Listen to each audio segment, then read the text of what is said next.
Hi guys, it's Miss Condos. You are going to be doing week 2 of your distance learning packet this week. Week 2 is April 6th through April 10th.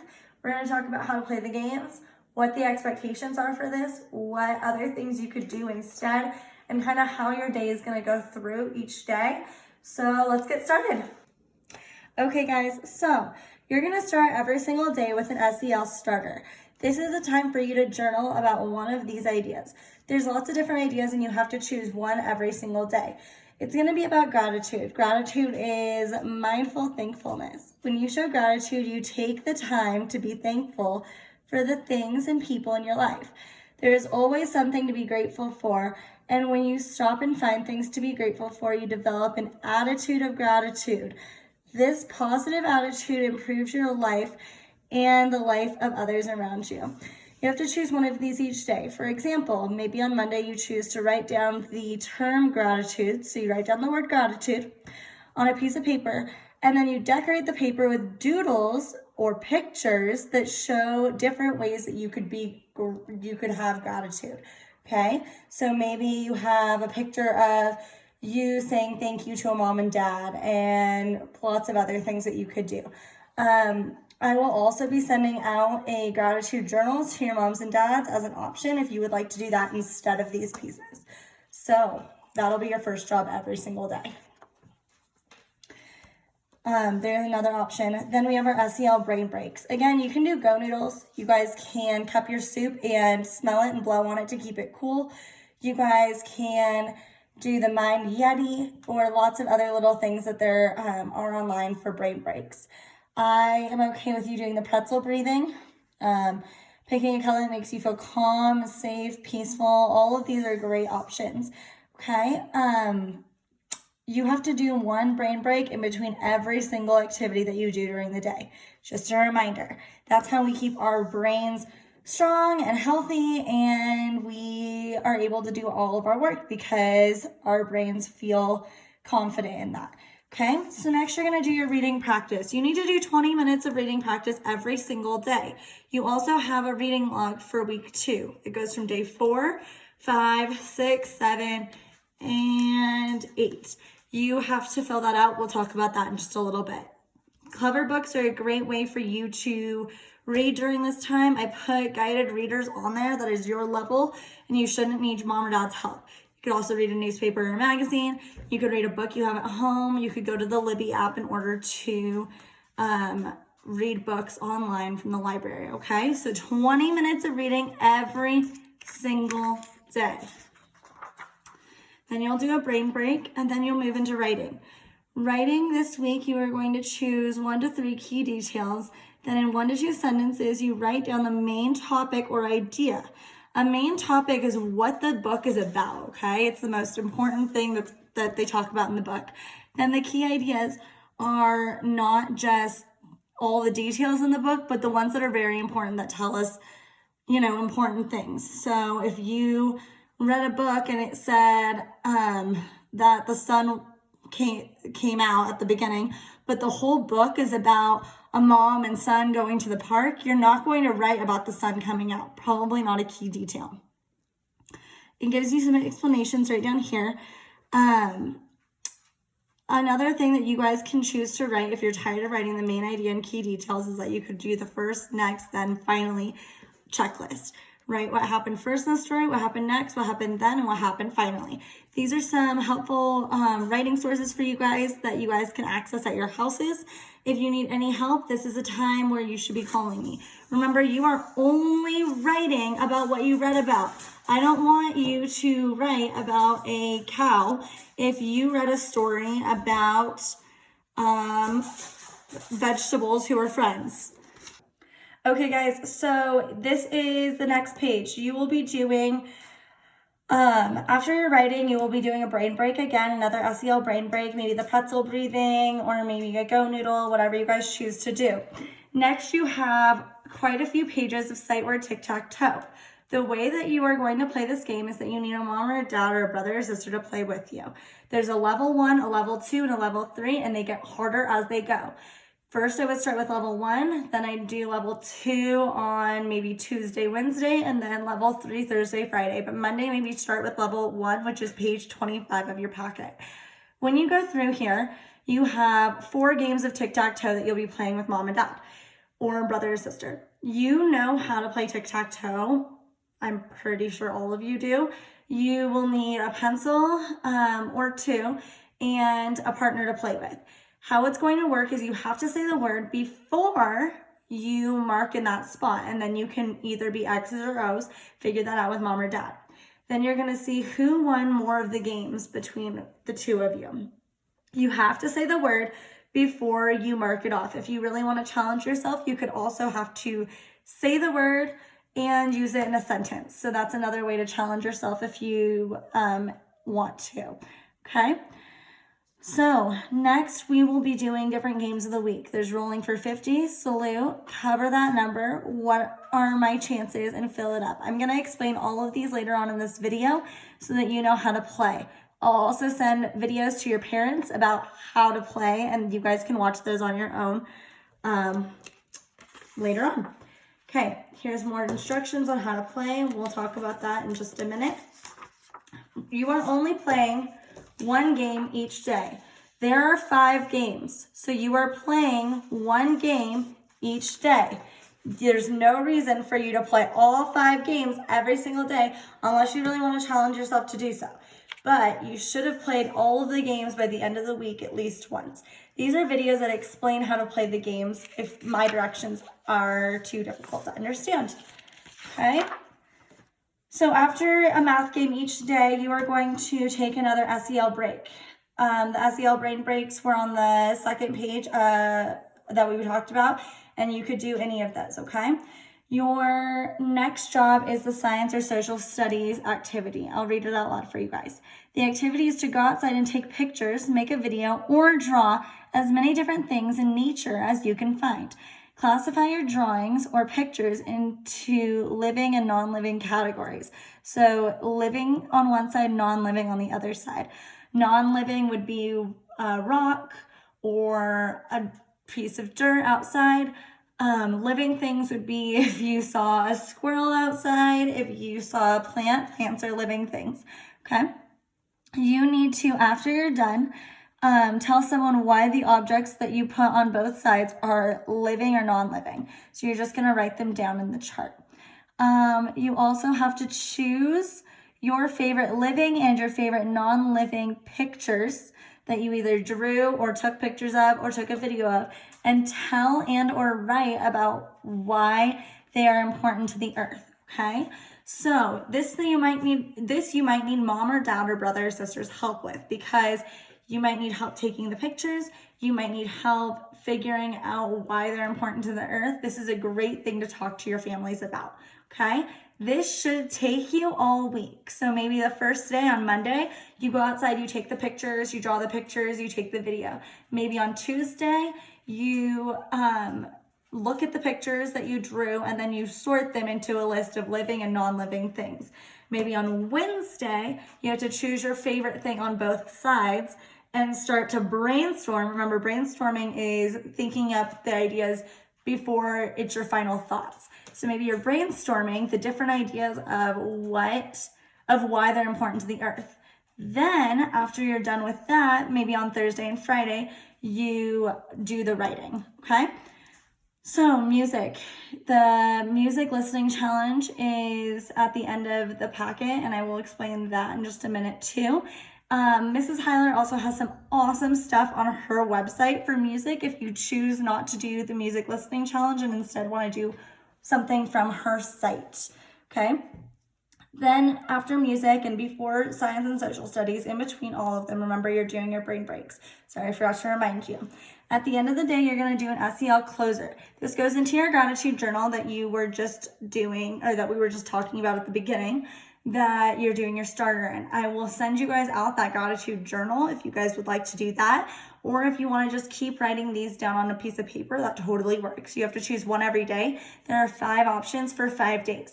So make sure that you've written about every single one of them, but you can do them in your own order. If you want to do this one Monday and this one Tuesday, this one Wednesday, Thursday and Friday. That totally works for me, okay? All right, guys, so here's your reading log. Remember, you're going to put the number of books that you read for that day. So this is Monday, Tuesday, Wednesday, Thursday, Friday. You're going to write the title of the best book that you read, the one that was your favorite, and then mark if it was fiction or nonfiction. Remember, fiction is a book about something that's not real, didn't actually happen, and a nonfiction book is a book that tells us facts or something that did actually happen. So maybe it's a biography about someone who lived in the past or is still living. Maybe it's a book that explains how to make a peanut butter and jelly sandwich, or maybe it's a book about plants or animals outside that is all about, that has nothing but facts in it, okay? So the directions for writing to sources, writing grades K through 2. You guys can write to sources using a text that you've read, okay? So for week 2, you're supposed to be writing to sources using one or more key details from a book that you read this week. Using the key details, you'll write 1 to 2 sentences summarizing the main topic or idea. I would like you doing this every single day, not just once a week, okay? This is the writing page for you guys to use for writing to sources. You write your name here, the title of the book here, and then you begin writing your ideas down here. Remember, we write first, then we draw. So this is your job for this week. I'd like you to either copy this page and do it on the 4th, 5th, 6th, 7th, and 8th day, or I would like you to just do it on a separate piece of paper for the other days. Okay, so here's your sight word tic-tac-toe. This is the level 1. Then you have level 2. Then you have level 3 over here. The first word for level 1 is the. The first word for level 2 is up. The first word for level 3 is 3. Okay? So how you guys play this is that I have to say the word, so in, before I can mark it off, okay? Then if I go first, then my partner would go second. Let's say they marked you and they did a circle there. They have to read the word. I'm challenging you guys to maybe even use that word in a sentence. I have a marker in my backpack, in, okay? I hope you have a good Monday, you, okay? Right here, you're supposed to name a word that rhymes with it. Right here, it's a word that rhymes with in, and there's a different task on every single middle box, okay? So this is a game you have to play with a mom, dad, grandma, brother, sister, whoever. This is your music challenge song list, okay? So you read the things down through, and since there's about 12 things, I would maybe do about 4 a day, 3 or 4 a day, okay? So a song that your family listens to frequently means often. A song that you know every or almost every single word to, okay? I know you guys have a lot of ones that would fall under that category. Do as many as you can, have some fun with this, and make sure that you're maybe doing this with a mom, a dad, or a brother or sister, and after you listen to each of those types of songs, just put a check mark next to it, or an X or something, cross it off, whatever you want to do, okay? This is a sample of the PE activity that you guys did last week. You can do this again if you would like to. If you do not want to, you can do something else for PE. Just make sure that you're spending some time outside, especially as the weather starts to get nicer, okay? These are some things that you guys could be looking for outside, like the color of the sky. Was there wind or rain? Were there clouds outside? Could you see the sun outside? Was the sun, where was the sun's place in the sky? Was it right above your house? Was it kind of down to the left? Where was it? Can you see the moon? Where was the moon in the sky? What was the moon's shape? Were there any stars? Okay, these are all different ideas that you could do outside. I've also sent your parents some fun activities, and I'll link some fun activities in the description. Okay, so there are 5 different games. We're going to talk through them together. The first one is What Are My Chances? You're going to need a pencil for this one and 2 coins, one for mom or dad or grandma or grandpa, whoever you're playing with, and one for you. This side is the tail side. This side is the head side. You guys are going to flip the coin 50 times and take account of the score in tally marks. Remember, when you do a tally mark, you 1, 2, 3, 4, and the 5th one shuts the door. Then you start a whole new group of 5. okay? You're gonna see who's going to win. You are the heads and your parents are the tails.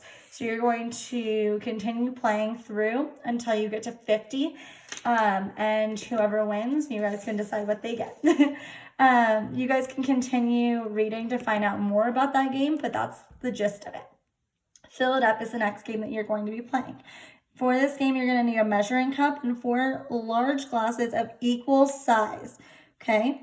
On a table, you put the glasses in a row and fill them with water as follows. 1/3 cup in one of the glasses, 1/2 cup in one of the glasses, 3/4 cup of water in the third glass, and 1 cup in the fourth glass, okay? Then you're going to talk to your parents about which glass has the most water and which one has the least. Okay, then you're going to pour more water into one of the glasses to make it equal to the other one. Remember, equal means that it has the same amount. You're going to move the glasses around so that the glasses that have the same amount of water are not even next to each other anymore. Then you guys are going to find which glasses have the same amount by looking at them. Okay, that's your job for Fill It Up. It's just kind of playing a game where there's not a winner, and that's okay. But remember to talk about why you think one has more than the other one and which one you think has the most. The next game that you're going to be playing is Rolling for 50. For this game, you are going to need a dice, just one, and game markers. I would probably just use the same coins that you used before for the other game, okay? So how it works is that you guys are going to, rolling for 20 can be a practice one, but I think that you guys should be just rolling for 50 playing this with this board game. So how it works is that you're going to use your coins that are your markers, and you're going to roll the die. Okay, so if I got 2, that means that I go 9 less, but I start over here. Can I go 9 less? No, because I haven't started anywhere. So now it's the next person's turn. They'll roll the dice and they got a 6. They go 7 less. They can't do that because they would go backwards. There's no numbers backwards. So let's see if I get it this time. 4 goes 6 less, so I don't get to move for that one. All right, let's see. What if I get 5? 5, I get 8 more. So 8 more than 5 is 1, 2, 3, 4, 5, and then 8 more. So I have to count on. Ready? 1, 2, 3, 4, 5, 6, 7, 8. So now I'm on 13. Next, it would be the next person's turn. And once they got 1. So they get to go 1 plus 10 more than 1. So they have to count on. So we have 1, 2, 3, 4, 5, 6, 7, 8, 9, 10. And your goal is to get all the way to 50. So you'll see who gets to 50. Probably an easier way than using the 2 coins that are the same would be to use a penny and a dime, or use a dime and a nickel. So you know exactly whose marker is where. Or you could use paper clips for that, or lots of other things, okay? So this one, the winner is the first person to get to 50. I think this is my favorite game that we have this week, okay? Your next game is the game Salute, okay? You have to have 3 people in order to play this game. So you might need to wait to play this game until like a Friday when mom and dad can both play with you, or a grandma and a grandpa can both play with you, and so on, okay? For this one, you need a deck of cards. You're going to split the deck into 2 equal piles and make sure that they're facing down. That means that you can't see the numbers. Each person gets one of their decks, okay? Then a mom or a dad, probably I would play this with a brother or a sister, or I would play this with a parent. You're going to have to remove all the face cards, so that means all the kings, queens, and jacks that look like this. You have to take all those out. The aces can stay. The aces are a number 1. So how this works is you and your the other person who is playing are both going to flip a card over and put it on your head once you've removed all of the jacks and everything. So I would put this on my head, this 2. And the other player would put this 5 on their head. The third person says, oh, the sum, when you add those 2 together, is 7. 5 plus 2 is 7. But I don't know what's on top of my head because I can only see what's on top of my friend's head. So if they have 5 and I don't know what this is, I have to figure out what plus 5 would equal 7. Okay? the first person to shout out their the number that's on their head wins. So I'll attach a video of someone playing this game in the description at the bottom of the video. But if you were to be playing with someone and you had the ace on your head and they had the 4 on their head, you could see the 4, and the person who's telling you the sum would say, oh, it's 5. So I have to figure out 4 plus what would equal 5 and shout out that I have an ace on my head. Okay, hopefully that makes sense. And then what you're going to do,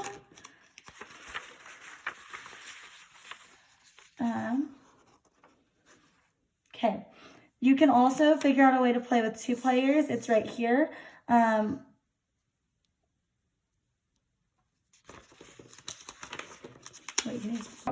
All right, guys. So these are added in, they're page 34, and these are number lines that you can use if that would help you for counting and doing the math yourself, for figuring out the sums and how to count on using the number that you can see on the other person, trying to figure out the number that's on your head. Remember too, as you're playing, that the winner is the person who ends up with the most cards. So you get to keep both cards if you guessed yours, and those stay with you then. And the person at the end with the most cards is the winner. Our last and final game for this week is cover that number.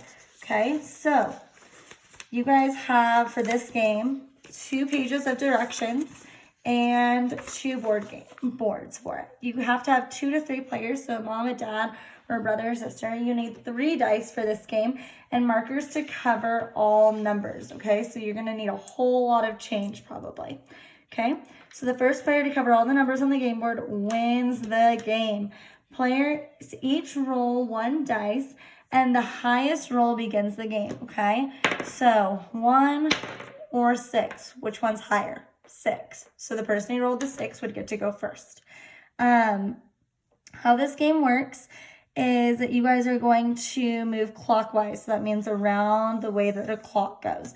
Okay, player 1 rolls all 3 of the dice and uses 1 or more of the numbers by adding, subtracting, or using a combination of both operations. So you can use both adding and subtracting if you want to challenge yourself. And you have to figure out a way to cover all of these numbers on your game board with a penny or a dime or whatever you want to use. Okay, so what would happen is I would roll a 6, I'd roll a 1, and I'd roll another 1. I have to do 6, 1, and 1 in order to cover one of these numbers. I either have to add them up or subtract them. That is up to you. You have to write the equations on the back of this paper, on the back of the game board. I would like you to be writing your equations, okay? This game board is 1 through 10. This game board is 1 through 16, so you'll have to figure out which one you're going to use. Some examples would be that if you wanted to cover, if you rolled a 2, a 5, and a 6, then you can use those numbers or they can stand alone. So you can make different combinations. You don't have to use the 6, so you could do 2 and 5. 2 plus 5 is 7. Let's see if you could cover up a 7. There's a 7, you can cover that up. Okay, so as you continue playing, the person who covers up the most wins. One way to do this would probably be either to put this in a gallon baggie and reuse it if you want to play this more than once. Or what you could do is that you could use, you can make copies of it and use 2 colors of pencils if you don't have enough change to use dimes or pennies or nickels. You can color it in using maybe your pink and mom is blue. And you can color them in once you have figured out combinations to make. There's more explanation of how to play on here, and I will be around to answer all your questions with that